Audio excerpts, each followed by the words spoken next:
Fin Allen, remember the name. নমস্কার বন্ধুরা, welcome to unicorn. তো বন্ধুরা, এই ভিডিওতে আমরা কথা বলবো কলকাতা নাইট রাইডার্সের নতুন ডেঞ্জারাস ওপেনার ফিন অ্যালেনকে নিয়ে। তো তাকে ডেডিকেট করেই এই ভিডিওটা হতে চলেছে। যেই ফিন অ্যালেন কিন্তু কলকাতা নাইট রাইডার্সের সাকসেসের একটা অন্যতম বড় কারণ কিন্তু হতে পারে যদি সে ক্লিক করে যায়। 2026 আইপিএলের আগে কলকাতা নাইট রাইডার্স মাতিসা পাথিরানাকে নিয়েছে, ক্যামেরন গ্রিনকে নিয়েছে, যারা প্রত্যেকেই গেম চেঞ্জার হতে পারে কেকেআরের জন্য। আরও একজন হতে পারে, সেটা ফিন অ্যালেন। এই প্লেয়ারটা ক্লিক করে গেলে সে সিঙ্গেল হ্যান্ডেডলি ম্যাচ জিতিয়ে দিতে পারে, সেই টাইপের ট্যালেন্ট। তোমরা ভাবতেই পারো কেকেআরের টিম সাইফার্ট আছে, রাচেন রবীন্দ্র আছে, যারা বর্তমানে নিউজিল্যান্ড টিমে রেগুলার খেলে। তবে তাদের আগেও আমি কেন বারবার ফিন অ্যালেনের কথা বলছি, যার একটা রীতিমতো কনসিস্টেন্সি ইস্যু আছে। তার কারণটা হচ্ছে ফিন অ্যালেনের যে ট্যালেন্ট, তার যে কোয়ালিটি সেইটা, এবং সেটা সে আবারও দেখালো কিন্তু বিগ ব্যাশ লিগে তার সেকেন্ড ম্যাচে এই মরসুমের 38 বলে 79 রানের একটা ইনিংস খেললো, যেই ইনিংসে 8টা 6 ছিল, 3টে 4 ছিল। এবং যে মাঠে খেলা হচ্ছিল সেটা হচ্ছে ব্রিসবেন, মানে গাবা। আর গাবাতে অবভিয়াসলি যে পিচটা দেওয়া হয়েছিল ফ্ল্যাট পিচ, সেই নিয়ে সন্দেহ নেই, বাট গাবার বাউন্ডারি অনেকটা বড়, আর সেখানে সেই মাঠে সেকেন্ড টিয়ারে বল মারছে ফিন অ্যালেন। তো সেখানে যে জিনিসটা সব থেকে ভালো, যেটা বলেছিলাম যে ফিন অ্যালেন কিন্তু লেফট আর্ম স্পিনারদের অ্যাটাক করতে পারে, সেই জন্যই রাহানের সঙ্গে তার কম্বিনেশনটা উপরে সব থেকে ভালো ক্লিক করতে পারে। সেটা আজকেও দেখা গেল। প্রথম দিকে একটু স্ট্রাগল করলেও কুনেম্যান যখন বল করতে এলো পাওয়ার প্লের পর, প্রথম ওভারেই তাকে একই ওভারে 3টে 6 মারলো, আর 3টে 6 90 মিটারের ওপর। দেন মারলো টুর্নামেন্টে সব থেকে বড় 6 105 মিটারের, এবং তারপর কিন্তু এক হাতে আবার কুনেম্যানকে একটা ওভারে 102 মিটার বা 103 মিটারের একটা 6 মারলো। ওয়াও, হোয়াট এ হিটিং ভাই! এক হাতে 100 মিটারের উপর 6 মেরে দিচ্ছে। তো সেই ব্রুট পাওয়ারটা কিন্তু ফিন অ্যালেনের মধ্যে আছে, যেটা সব প্লেয়ারের মধ্যে থাকে না, ওটা তার মধ্যে ন্যাচারাল। আর এই ফিন অ্যালেনের গোটা ইনিংসটাই কিন্তু কমেন্ট্রি করে গেল সেন ওয়াটসন, এবং ফিন অ্যালেনের সঙ্গে উল্টো দিকে কুপার কনলিও ব্রিলিয়ান্ট ছন্দে ব্যাটিং করছিল। কুপার কনলিও দারুণ খেললো। কুপার কনলি 37 বলে 77 করেছে। শুরুতে মিচ মার্স ব্যর্থ হবার পর এই দুজনে মিলে কিন্তু ব্রিসবেনের বিরুদ্ধে পার্থ স্করচার্সের ইনিংস দারুণভাবে দাঁড় করায়, এবং পার্থ স্করচার্স কিন্তু 257 রান করেছে, এবং তার ক্রেডিট পুরোটাই ফিন অ্যালেন এবং কুপার কনলির ওপর যায়।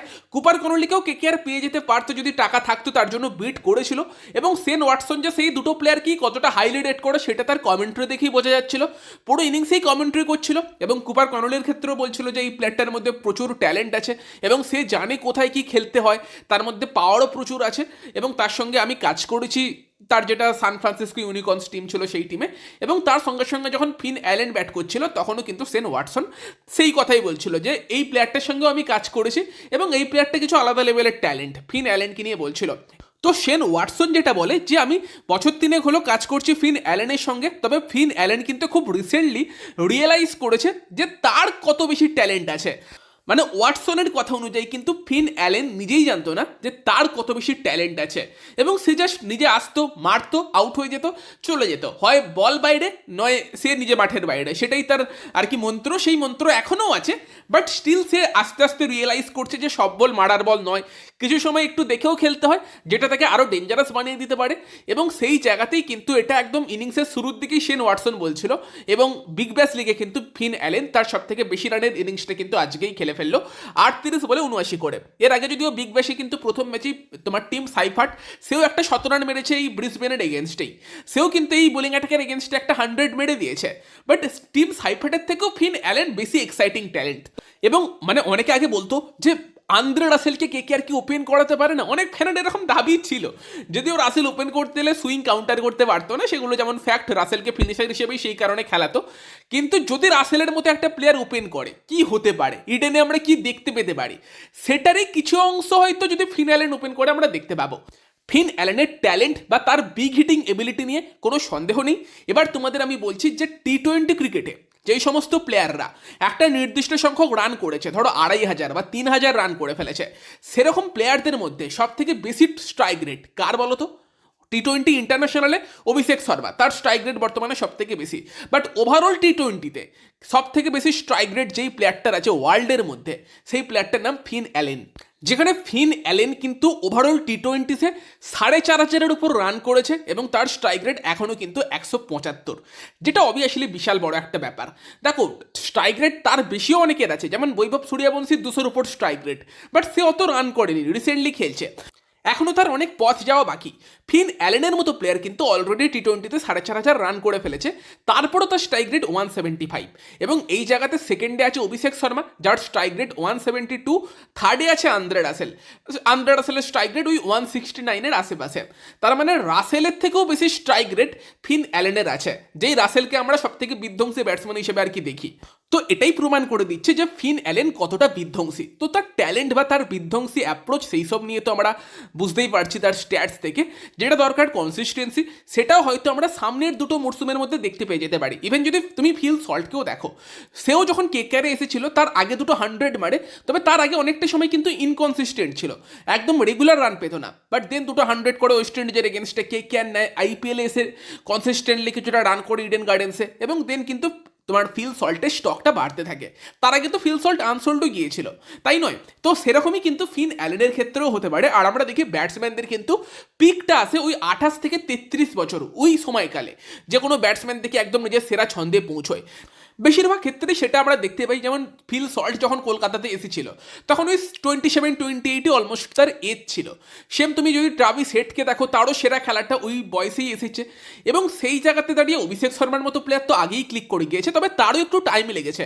অভিষেক শর্মা আন্ডার-19 লেভেল থেকে আমাদের নজরে ছিল, বাট দেন তারও ওই 24-25 বয়সে গিয়ে তার সেরা খেলাটা আসছে। সেরকমই ফিন অ্যালেন কিন্তু এখনও তার বয়স 26, এখনও ব্যাটসম্যানদের যেটা পিক টাইম সেই টাইমে সে ঢুকছে, এবং এর মধ্যেই সে অনেক এক্সপিরিয়েন্স পেয়ে গিয়েছে। আন্ডার-19 লেভেল থেকে খেলতে খেলতে টপ লেভেলে অনেকদিন খেলে ফেলেছে, নিউজিল্যান্ডকে অনেক ম্যাচে রিপ্রেজেন্ট করে ফেলেছে। ফলে তার মধ্যে সেই আন্ডারস্ট্যান্ডিংটা এসে গিয়েছে টপ লেভেলের ক্রিকেটে কীভাবে সার্ভাইভ করতে হয়, এবং এটা হয়তো পারফেক্ট সময় তার জন্য আইপিএলের মতো স্টেজে আসার।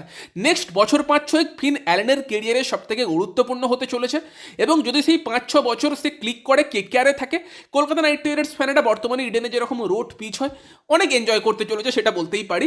কারণ এই প্লেয়ারটা এন্টারটেনার, এই প্লেয়ারটা তোমাকে প্রথম থেকে মারতে শুরু করবে। ফিল সল্টের মতোই অ্যাপ্রোচ, যদিও পার্সোনালি আমি বলবো যে ফিল সল্টের থেকে হয়তো তার পেস বোলিংয়ের এগেনস্টে খেলাটা এখনও একটু কম, বাট স্পিনার এগেনস্টে কিন্তু সল্টের থেকেও তার খেলার টেকনিক ভালো, যেটা বারবারই তার স্ট্যাটসে আমরা দেখছি। এবং কুনেম্যানকেও যেরকমভাবে একটা লেফট আর্ম স্পিনারকে সে মারলো, 4টে বা 5টে 6 মারলো দেখার মতো, এবং টুর্নামেন্টের সব থেকে বড় 6টাও মারলো এখনও অবধি। ওই কিছু শটে ফিন অ্যালেনের কি ট্যালেন্ট আছে সেটা দেখা যায়। হোপফুলি সে কনসিস্টেন্টলি বিবিএলে রান করবে, মানে রানের মধ্যে থাকলে সেটা অবভিয়াসলি কলকাতার জন্য ভালো হতে চলেছে। তো ফিন অ্যালেন কিন্তু অনেকটা ক্রিস লিন টাইপের ভাইব দেয়। আর একটা ব্যাপার কি, এই টাইপের প্লেয়াররা তো সব বলে ব্যাট চালায়, ওই জন্য বেশিরভাগ ক্ষেত্রে অনেক সময় আমরা দেখি যে সিঙ্গেল ডিজিট স্কোর কিন্তু বেশ ভালো রকমই থাকে। যদিও একটা জিনিস দেখছিলাম যে বর্তমান সময়কালে সিঙ্গেল ডিজিট স্কোরটা কিন্তু ফিন অ্যালেনের একটু কমেছে।